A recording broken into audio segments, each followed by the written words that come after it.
Bonjour et bienvenue dans ce nouvel épisode. Aujourd'hui, on s'intéresse à l'usage de la mémoire. À quoi ça sert encore aujourd'hui la mémoire?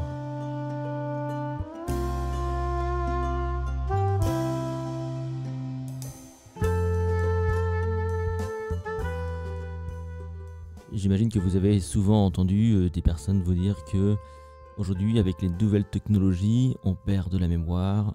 On ne comprend plus trop à quoi ça sert de mémoriser. D'ailleurs, beaucoup de personnes font le choix de ne plus mémoriser car ils remettent tout à leurs appareils, à leur smartphone, à leur ordinateur. Et on peut avoir cette crainte, cette impression que la mémoire ne sert plus à rien aujourd'hui, qu'elle est complètement dépassée par les nouvelles technologies. Alors, on va essayer de comprendre tout ça et je vais tenter de partager avec vous 3 idées qui vous montrent que la mémoire est toujours utile aujourd'hui, notamment pour votre esprit critique, pour votre capacité à prendre de bonnes décisions et pour votre créativité. Bonjour, mon nom est Vincent Delormel, je suis le créateur du MemoCamp, une solution pour optimiser et développer et entretenir votre mémoire toute votre vie à travers la culture générale. Et sur ce podcast, je partage avec vous des notions, des stratégies pour mieux mémoriser, être plus attentif, mieux vous concentrer, être plus efficace au quotidien.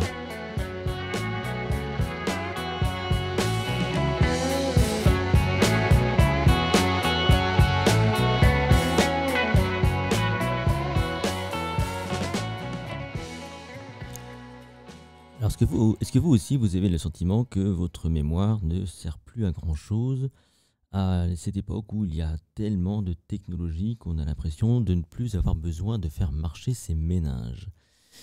Est-ce que vous avez déjà rencontré des personnes âgées qui vous disent qu'autrefois c'était mieux parce qu'on mémorisait des numéros de téléphone et qu'on ne fait plus cet effort-là? Moi, j'ai mon père, par exemple, qui autrefois, lorsqu'il me voyait avec mon smartphone, il me disait que depuis qu'on a ces outils-là, eh bien, on devient tous complètement débiles parce que lui, à son âge, eh bien, il mémorisait les numéros de téléphone.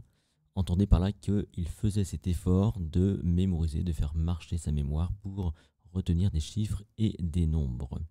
Si vous avez donc déjà eu affaire à ça, ou si vous-même vous pensez ça, il se peut que vous ayez une idée très très erronée du rôle de votre mémoire et de son application dans votre quotidien.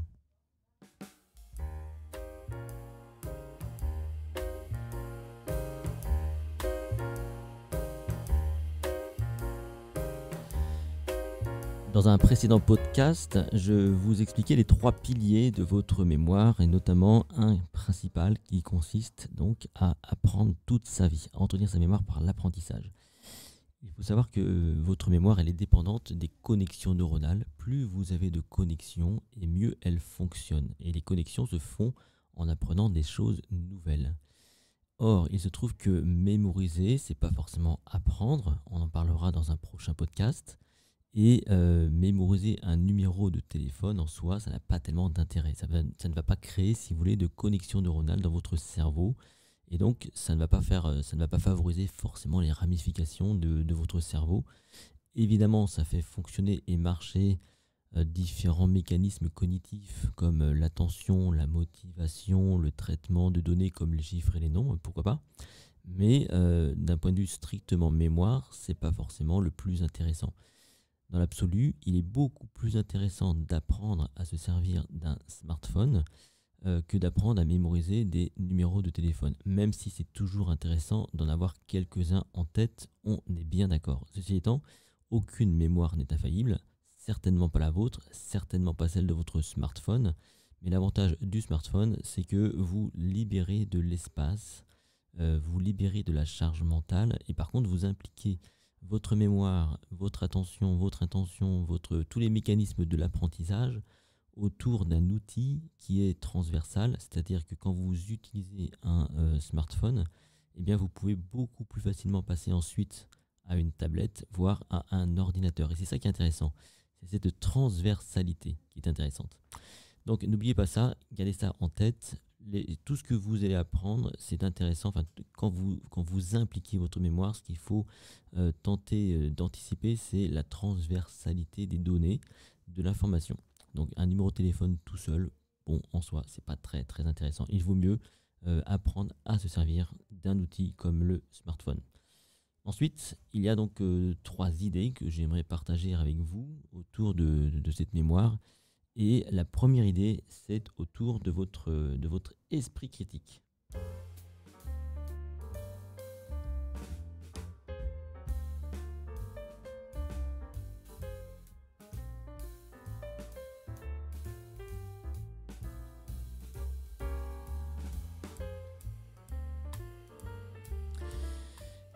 Vous l'aurez remarqué, évidemment, aujourd'hui, il est très très facile d'avoir accès à de l'information, c'est-à-dire qu'on peut avoir l'impression de tout savoir parce qu'on est capable de tout retrouver.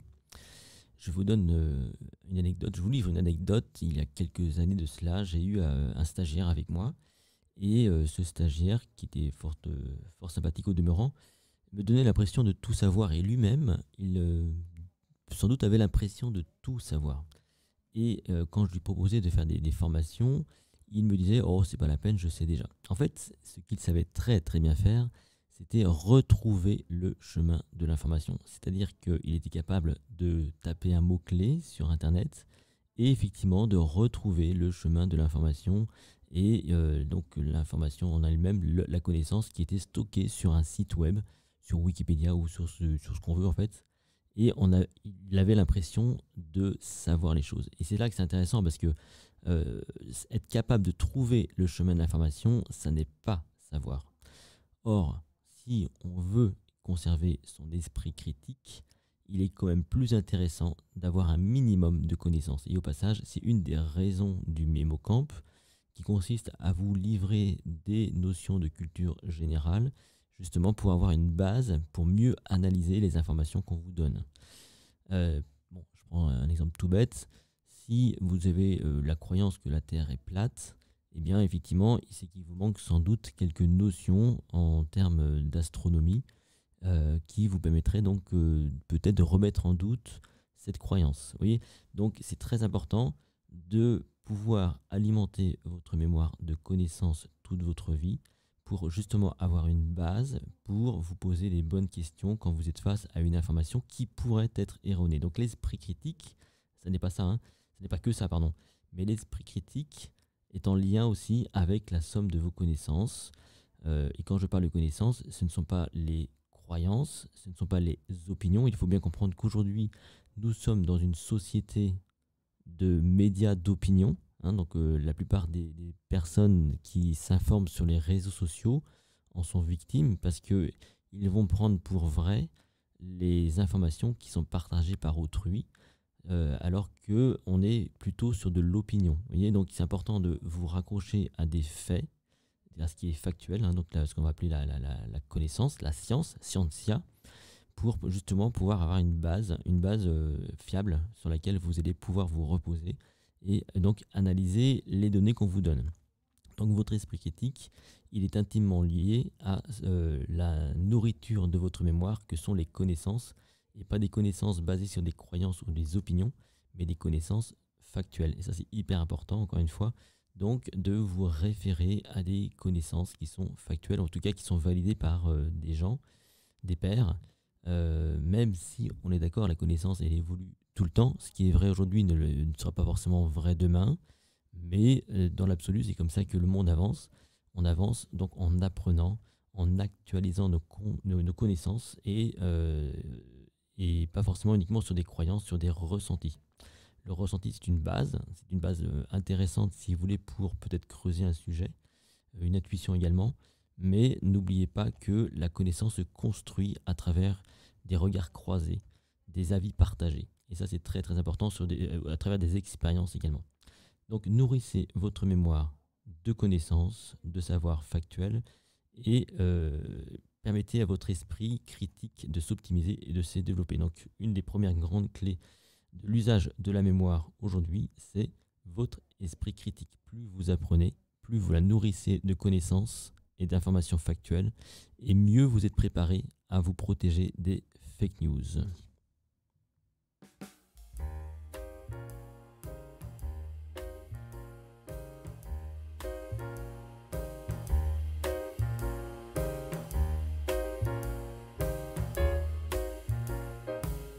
La deuxième idée que j'aimerais partager avec vous autour de l'usage de la mémoire aujourd'hui, c'est celle en lien avec la prise de décision.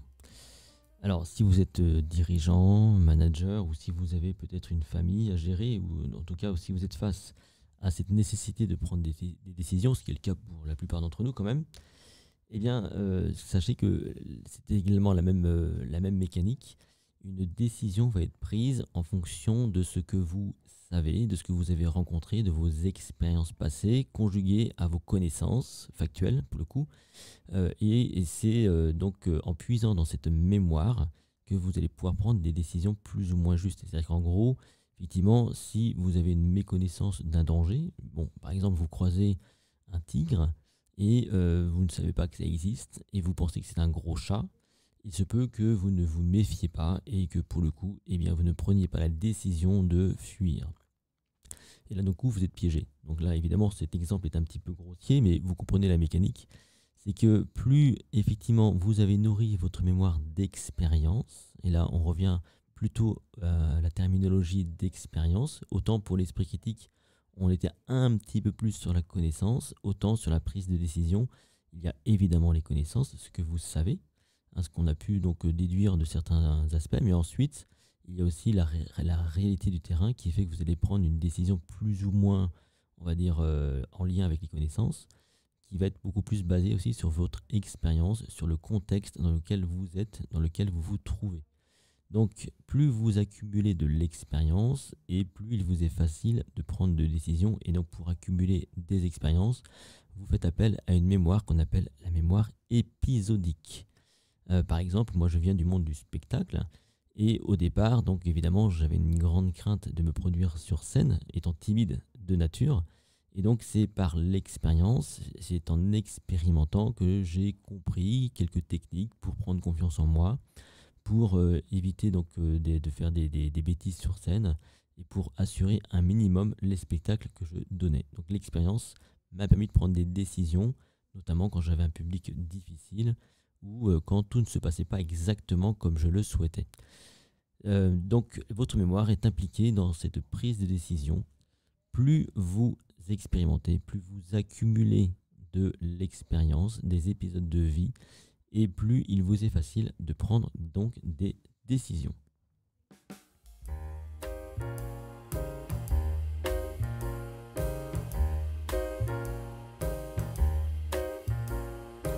La troisième clé que j'aimerais partager avec vous, la troisième idée, c'est celle autour de la créativité.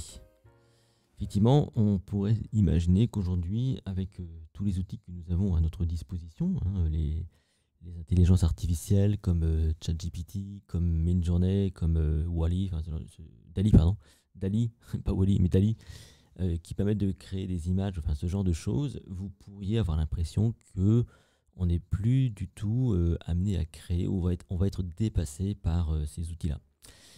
En fait, la vérité, c'est que non. Ce sont des outils qui vont vous aider. C'est ça qui est bien. Ce sont donc des outils qui vous permettent d'avancer un peu plus vite et peut-être mieux. Mais dans l'absolu, votre mémoire permet un maximum de créativité, surtout lorsque vous êtes deux cerveaux. Deux cerveaux sont toujours beaucoup plus performants que n'importe quelle intelligence artificielle. Pourquoi ? Parce que le cerveau humain, il est capable de nuances, il est capable de comprendre le contexte des choses, il est capable donc de faire des liens pas forcément évidents qu'une intelligence artificielle ne ferait pas. Il est capable également de sentiments. Donc, et toutes ces choses-là font que votre cerveau sera toujours plus créatif, et notamment grâce à votre mémoire, parce que quand vous créez, eh bien vous pensez à des choses que vous avez déjà vues, vous vous appuyez forcément sur des événements passés, même si vous vous projetez en avant, même si vous impliquez une forme de mémoire prospective, c'est toujours en lien avec ce que vous savez. Par exemple, si vous avez des connaissances sur l'usage des couleurs, sur l'agencement des notes musicales, si on parle de musique, ou autre, eh bien évidemment, vous allez être capable de recombiner tout ça à une vitesse folle, vraiment une vitesse incroyable, pour imaginer des choses nouvelles, bien plus qu'une simple intelligence artificielle qui recombinera de façon beaucoup plus mathématique des notions ou des concepts ou peut-être des images ou des couleurs, alors que le cerveau humain notamment grâce à sa mémoire, on est capable de beaucoup plus de nuances, beaucoup plus d'empathie aussi. Et donc on est capable de se projeter sur ce qu'on va ressentir avec une création. Ce que ne peut pas faire une intelligence artificielle, c'est-à-dire ressentir les choses. Donc c'est quelque chose de très humain, de très très personnel, qui vous distingue évidemment de toutes ces technologies. Donc votre mémoire, plus vous accumulez également de notions artistiques, et plus vous êtes capable donc de créer dans votre quotidien, et surtout si vous cumulez ou si vous vous accouplez entre guillemets avec un second cerveau, en général, votre créativité sera nettement plus supérieure que n'importe quelle technologie. Donc gardez ça à l'esprit, votre mémoire est également impliquée dans votre créativité.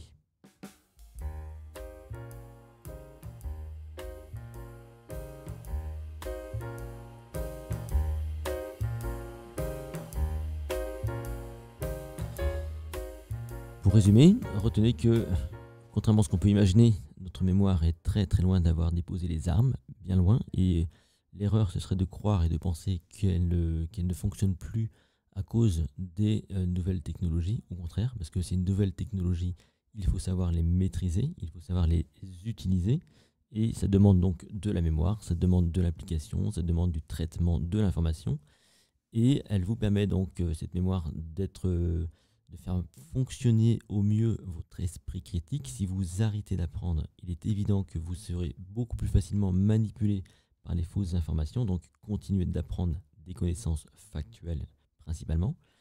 Elle est impliquée également dans votre prise de décision, et donc là c'est le rôle de vos expériences passées. Et plus vous avez d'expérience et plus il vous est facile de prendre des décisions, il faut donc à ce moment-là bien encoder ces expériences et donc les accumuler. Il faut bien les mémoriser, les apprendre. Et pour terminer, votre mémoire est également impliquée dans la créativité.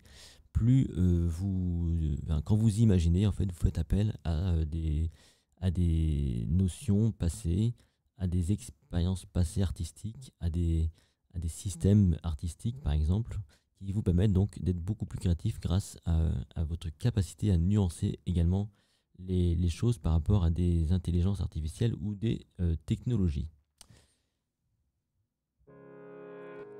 Merci d'avoir suivi ce podcast. Je vous rappelle que vous pouvez me retrouver sur mon site https://lessecrets.com et retrouver le MémoCamp pour entraîner votre mémoire intelligemment. N'oubliez pas non plus de vous inscrire à ce podcast et de partager ces épisodes. Merci à vous et à très bientôt.